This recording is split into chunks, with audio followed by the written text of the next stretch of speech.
मुझे लगता है कि आज पूरे भारत में सबसे बड़ी चुनौती यह है कि वास्तविक सेकुलरिज्म क्या है। वास्तविकता में भारत एक सूडो सेकुलरिज्म छद्म धर्मनिरपेक्षता से जूझ रहा है। I would just like to ask, you name a single secular country in the world in which by constitution Sharia is having a recognition, जिसमें ट्रिपल तलाक, महरम, हलाला, हज subsidy, Waqf board, and if there is a conflict between Sharia and the Supreme Court, 1985 Shabano case, then the Parliament has trounced the judgment of the Supreme Court and put Sharia over and above the Constitution. It happens only in the Muslim countries. So what happened after partition? Two nations, at that time it was just two nations, Pakistan and Bangladesh were created. They were the Islamic countries, and India was created as partially constitutionally Islamic country. Now we are making, under Prime Minister Shri Narendra Modi ji, as a true secular country.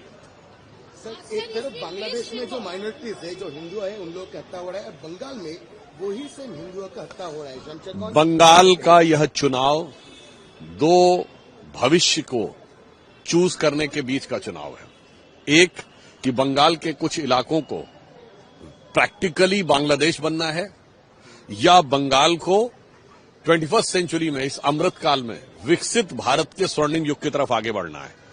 ये दो विकल्प आज साथ में हैं। इसलिए हम ये कहना चाहते हैं कि जो कुछ भी बंगाल में हो रहा है, ये वो महान भूमि है जहां से वंदे मातरम भी निकला और जनगण मन भी निकला।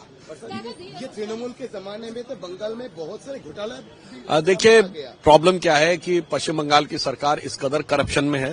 पार्थो चटर्जी के यहां और उनके जो साथियों के यहां जिस प्रकार से कैश बरामद हुआ, और ममता बनर्जी जी ने ईडी की रेड में जिस प्रकार की घबराहट दिखाई है, never in the history of India, Bharat में हमने कभी नहीं सोचा होगा। चीफ मिनिस्टर खुद गई, she didn't rely on her police, she didn't rely on her staff, उन्होंने अपने हाथ में खुद ली फाइल। ये दिखाता है कि उस हरे रंग की फाइल में पता नहीं कौन से राज हैं। मान लो हर उस फाइल का पन्ना बोल रहा हो कि बैठा हूं दिल में इतने राज छुपाए, एक भी पन्ना हिले तो दिल डगमगाए। सर, देखा गया कि जो ईडी की जब रेड हुई थी, सीएम पहुंची वहां पर, तो उन्होंने अपने साथ पुलिस को भी लेते गए, इवन रेड। मैं यही तो कहना चाह रहा हूं, ईडी के कार्यों में जिस प्रकार से हस्तक्षेप किया गया, जो कि प्योरली टेक्निकल और प्रोफेशनल आधार के ऊपर हो रहा था, उसके अगेंस्ट से मामला कोर्ट में भी गया हुआ है। बट महत्वपूर्ण बात यह है कि ममता जी को अपनी पुलिस पर भरोसा नहीं था। नॉर्मली चीफ मिनिस्टर कभी कोई कागज भी लेता है तो उसके साथ का कोई सपोर्टिंग स्टाफ लेके चलता है, उनको अपने पर्सनल स्टाफ पर भी भरोसा नहीं था। फिर ऐसी क्या चीज थी उसमें, और इससे एक और बात साफ हो जाती है। उन्होंने कहा उनकी पॉलिटिकल स्ट्रेटजी वहां बन रही थी। इसका मतलब तृणमूल कांग्रेस ने मान लिया कि उनके सारे लीडर्स, उनका ऑर्गेनाइजेशन और उनके वर्कर्स नाकारा हैं। सारी स्ट्रेटजी एक कारपोरेट ऑफिस में बन रही है। हमारे यहां तो पार्टी में बनती है। आप सब लोग कहते हैं कि मोदी जी और अमित शाह जी स्ट्रेटजी बना रहे हैं, फिर राष्ट्रीय अध्यक्ष बैठते हैं और पार्टी के लीडर्स तय करते हैं। अब वो ये कह रही हैं सारी लीडरशिप बेकार थी और वो एक कारपोरेट ऑफिस में बन रहा था। इसका मतलब यह हो सकता है कि they have outsource their entire strategy and thought process to some corporate world. Sir, आपको लगता है इस बार बंगाल में बीजेपी आएगी वापस? हमें पूरा विश्वास है कि बंगाल में बंग भूमि में राष्ट्रवाद की तरंग अब उठेगी।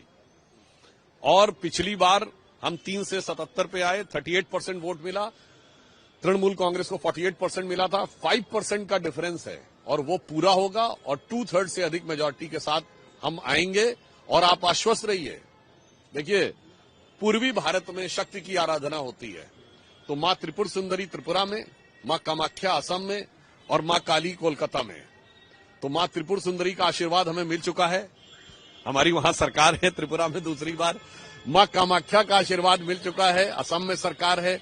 मां काली का भी आशीर्वाद मिलने का एक चरण पूरा हो चुका है, हम मुख्य विपक्षी दल हैं और इस बार उस आशीर्वाद के साथ भारत की वास्तविक शक्ति उदय होती हुई दिखाई पड़ेगी। आखिरी सवाल, बंगाल के अंदर बाबरी मस्जिद बन रहा है, बंगाल के अंदर बाबरी मस्जिद बन रहा है और बहुत लोग ये कह रहे हैं कि सिर्फ एपीसमेंट पॉलिटिक्स की वजह से ही ममता बनर्जी कोई एक भी स्टेप नहीं ले रही। बहुत दुख की करूंगी, बाबरी मस्जिद जो ये हुआ है, तो एक चीज पहली बार सुनने मिली है मुर्शिदाबाद और मालदा में कि ममता बनर्जी को वापस आने नहीं देंगे, ये उन्हीं के वोटर्स हैं। देखिए क्या होता है कि जब आप फंडामेंटलिस्ट फोर्सेस के साथ हॉबनॉबिंग करते हैं तो उसका रिजल्ट क्या होता है। आप देखिए बांग्लादेश में क्या हुआ, Bangladesh Nationalist Party BNP Khaleda Zia ji की, उन्होंने जमाते इस्लामी के साथ 2001 में अलायंस किया और उनको लेजिटिमेसी दी। और आज जो कुछ बांग्लादेश में हुआ है सिर्फ वो स्टूडेंट्स हैं, जमाते इस्लामी है।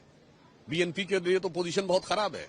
वही गलती यहां पर ममता जी ने की। जब आप फंडामेंटलिस्ट के साथ जाते हैं तो क्या होता है, जो कुछ हुमायूं कबीर ने क्या बोला कि मुर्शिदाबाद में इसलिए बना रहे हैं चूंकि अयोध्या में हिंदुओं की संख्या कम है, हिंदुओं की संख्या ज्यादा है, मुस्लिम कम है, मुर्शिदाबाद में ज्यादा। बहुत साफ है कि whenever they will get the majority, Mamata ji को बहुत ध्यान रखना चाहिए। And I would like to remind, इसी बंगाल के लोगों को ध्यान रखना चाहिए सिलहट का मामला। जिस समय पार्टीशन के समय यह तय होना था कि सिलहट भारत में रहेगा या पाकिस्तान में रहेगा, यानी उस समय के पूर्वी पाकिस्तान में, और ये मेजोरिटी से तय होना था। और उस समय जोगेंद्रनाथ मंडल जी बड़े नेता थे और उनका मुस्लिम लीग से पैक्ट हो गया था और उनकी ही जाति के लोग वहां सबसे ज्यादा थे और वो शेड्यूल कास्ट वर्ग से आते थे। उन्होंने अपनी जाति के लोगों को समझाया कि देखो हमारा मुस्लिम लीग से बात हो गया है, ये हमारे साथ पावर शेयरिंग करेंगे, अगर हम इसमें जाएंगे तो इसमें तो हिंदुओं में दूसरी जाति का रूल रहेगा वगैरह वगैरह। ये कुछ हुआ। सिलहट में वोटिंग, उन्होंने वोट बांटा और सिलहट कटकर बांग्लादेश में चला गया। और उसके बाद 9 अक्टूबर 1950 जो जोगेंद्रनाथ मंडल जी का इस्तीफा है लियाकत अली की कैबिनेट से, उसमें किस दुख के साथ, दर्द के साथ बताया कि उन्हीं के लोगों को, उन्हीं के समुदाय के लोगों को, उन्हीं के जाति के लोगों को किस ढंग से काटा गया, उनका बलात्कार किया गया। और उन्होंने कुछ नहीं सुना, दो ही ऑप्शन रखे, कन्वर्ट हो जाओ या कट जाओ।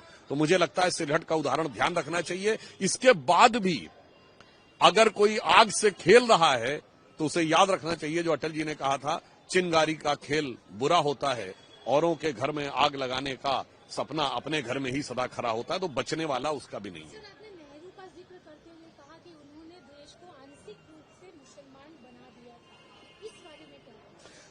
इस बारे में मैं ये कह रहा हूं कि एक सेक्युलर कंट्री मुझे बता दें जहां पर मुस्लिम पर्सनल लॉ बोर्ड हो, जहां पर माइनॉरिटी कमीशन हो, जहां पर ट्रिपल तलाक, मेहरम, हलाला, हज सब्सिडी हो, जहां वक्फ बोर्ड का एक्ट हो और शरिया को कॉन्स्टिट्यूशनल मान्यता प्राप्त हो, जहां 4 बीबी रखने का कॉन्स्टिट्यूशनल वैलिडिटी प्राप्त हो। एक बता दें, मैं अपना स्टेटमेंट विड्रॉ कर लूंगा, अर्थात आपने पार्शियल शरिया कॉन्स्टिट्यूशन इसको बना के रखा था। अब हमने ट्रिपल तलाक हटाया है, हमने मेहरम हटाया है, हमने हज सब्सिडी हटाया। Now we are converting it into a, प्रधानमंत्री जी इसको ट्रू सेकुलर कंट्री में कन्वर्ट कर रहे हैं। और मुझे पूर्ण विश्वास है, हमारे संस्थापक श्यामा प्रसाद मुखर्जी जी इसी पश्चिम बंगाल से थे, स्वामी विवेकानंद, श्री अरविंदो जी ने एक बात कही थी कि भारत 175 ईयर्स के ट्रांजिशन से गुजर रहा है, जिसकी शुरुआत स्वामी रामकृष्ण परमहंस के जन्म से होती है। वो 1836 में हुआ था, 175 साल 2011 में पूरे होते हैं। उन्होंने कहा जैसे ही 175 ईयर पूरा होगा ये देश अपनी पीक की तरफ बढ़ना शुरू करेगा। 2012 के बाद बदलाव दिखा था, बंगाल में भी बदलाव दिखा था, वो अब पूरा होगा जाके 2026 में। इसलिए आश्वस्त रहिए। यहाँ के महापुरुषों ने जो कहा, स्वामी विवेकानंद ने अपना शरीर छोड़ने से 1 वर्ष पूर्व कहा था 1901 में अमरनाथ के दर्शन के बाद कि मैंने देखा है कि भारत माता प्राचीन शक्ति से युक्त होकर दिव्य आभा के साथ संपूर्ण विश्व को मार्गदर्शन देने के लिए पुनः सिंहासनारूढ़ होने वाली है। और वह समय सिर्फ 1 शताब्दी दूर है और वो 1 शताब्दी 2002 में पूरी हुई। और 2003-04 पहला वर्ष था जब इंडिया करंट अकाउंट सरप्लस हुआ, हमारा फॉरेन एक्सचेंज 100 बिलियन हुआ और सक्सेस स्टोरी ऑफ इंडिया मानी जाने लगी। तो मुझे लगता है इस बंग भूमि के महापुरुषों ने दिव्य दृश्य जो देखा था उसे साकार होने का समय इस अमृत काल में आ गया है प्रधानमंत्री मोदी जी के नेतृत्व में।